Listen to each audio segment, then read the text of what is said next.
Lasciavo prossimo! It's time for the next master study of the great Satoshi Matsuura. Voi gotovi? This video is going to be a bit different from the Quicktools ones that I've done so far. I will be using Quicktools, but rather than step-by-step software instructions, this time I'm going to focus more on the master study process. For detailed Quicktools instructions, check out the earlier videos in this same playlist. Well, today I'm going to be studying this fantastic image. Now, if I'm not mistaken, this is a Minotaur necromancer. But master studies, what are master studies? The most important thing to understand is that master studies are not about copying. They're about analysis. You try to understand the creator's choices, as a means of improving your own skills and just sort of to get some ideas as to how to approach image making. So like I said last time, the focus isn't perfect replication, but understanding. You tune in to elements like shape, pose, lighting, the major silhouettes, contrast, and so on. Check out these master studies by an artist I've just come across, James Barrow.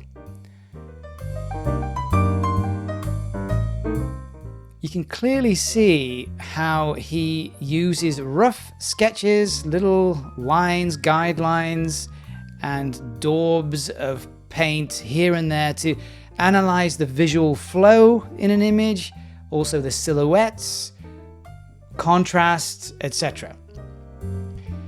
He's also written an excellent essay all about master studies, what they are, how to do them, and I'll leave a link in the description below. I like to start with very loose initial sketches to analyze the main shapes, the composition, so on, and then I move into more detailed observation. This study is going to have to be a multi-parter, I think, because I'm going to try and recreate the whole character rather than just the skull like I did last time. I think today I'm going to get as far as the rough block out of the whole character, and then next time I'll refine the model and add in some textures. Now, for me, one of the main things that makes Matsuura's work so appealing is his fantastic sense of gesture, of posture. The amount of expression that he's able to generate just with posture, just with pose, I think it's just outstanding. Sometimes his designs they put me in mind of Asian calligraphy. Just imagine those lovely inky black brush strokes, so expressive, so much gesture, so much life in them. One posture he seems to really love is this hunchback one. Again and again, we see this hulking, skulking stance. The head juts forwards and shoulders are looming much higher than the head. Obviously you can see it in profile, but also sometimes he draws his characters from in front, again with the shoulders much higher than the head. Now, as humans, we can all get a sense of what that feels like. It could give you a sense of weariness, like old folks who can't help but be hunched. On the other hand, it could be predatory. It could give you a sense of menace, panther stalking its prey or something.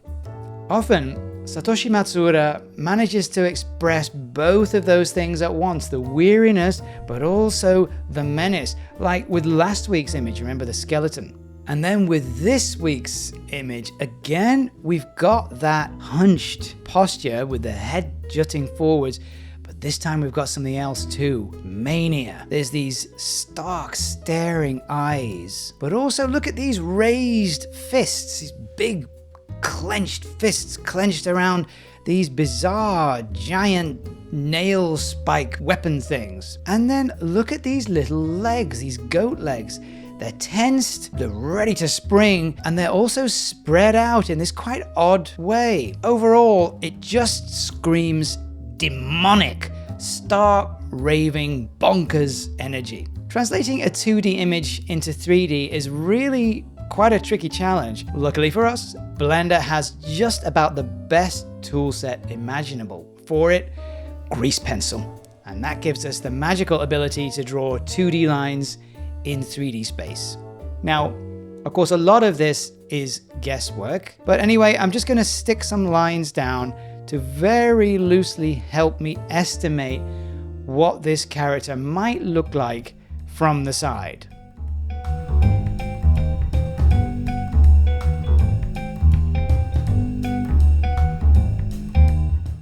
Now, from the front, it's way easier since the original drawing is largely front on. For me, using drawing as a study tool is incredibly useful because it forces me to look analytically at the original and really kind of learn the shapes. I really see drawing as a learning tool. And then once I'm not looking at the original any longer, I've got it sort of in my mind a little bit. It's given me a tiny little bit of muscle memory. I can kind of find my way around the shape after the fact, even when I'm not looking at the original. Drawing, it helps me learn how shapes hang together. I'm looking at basic forms, overall proportions, and always wondering now, where would the shoulder be in relation to the elbow in real life in 3D? Here I'm switching to the grease pencil Polyline tool just to give me a very simple way to make sense of the silhouettes of the design. I can just drag out some straight lines and very quickly block out a silhouette, block out a shape. Works in much the same way as the Quickshape N-Gon tool. I just click and drag to start making a shape, and then click wherever I want to place a corner. Just tap enter to confirm. Now with the front and side sketched out, I just need to switch quickly from one view to the other just to check that the two drawings are kind of agreeing with each other. They make sense together in space. At some point though, you've just got to start modeling. So I'm just going to trust that this side view is about right. Now the body's a roughly tubular shape, so I can use Quick Curve for this. And now it's going to be a question of creating shapes in front view or side view, and then constantly switching between the two and moving through around in 3D space, adjusting the position and rotation of the parts so that they make sense from every angle.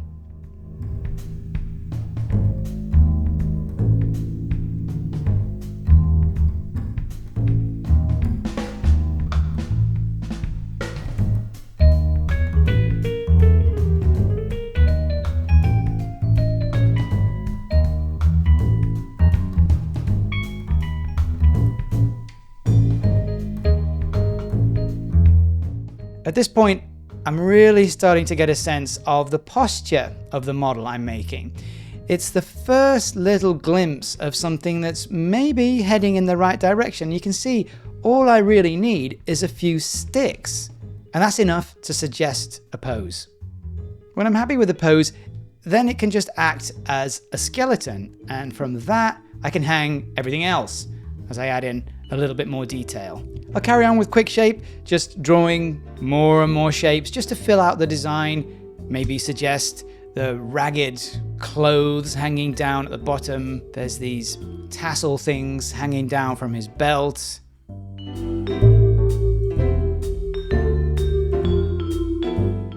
I'm just going to chop this sleeve piece up so I can fit it to the arm a bit better. With the Quickshape N-Gon tool selected, I can hold Shift.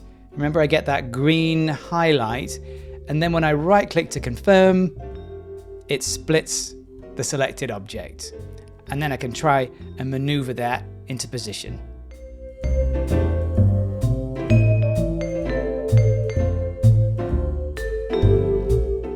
Here, I've got the Quickshape brush set quite small to make these kind of Stegosaurus spines for his back. A quick turntable here is really handy to get a sense of how the model is working from every angle. For me, this is actually enough of a blockout because I think the pose is about right, and I think the proportions, they're also in the ballpark. I'm going to resist the temptation of putting any more detail in here. I think I've understood the basic forms well enough for my purposes. Actually, maybe one thing I could do is slap some colors on quickly, just to give me a slightly better idea of how this thing could eventually look. I'll just use the colors of the original as a basic guide.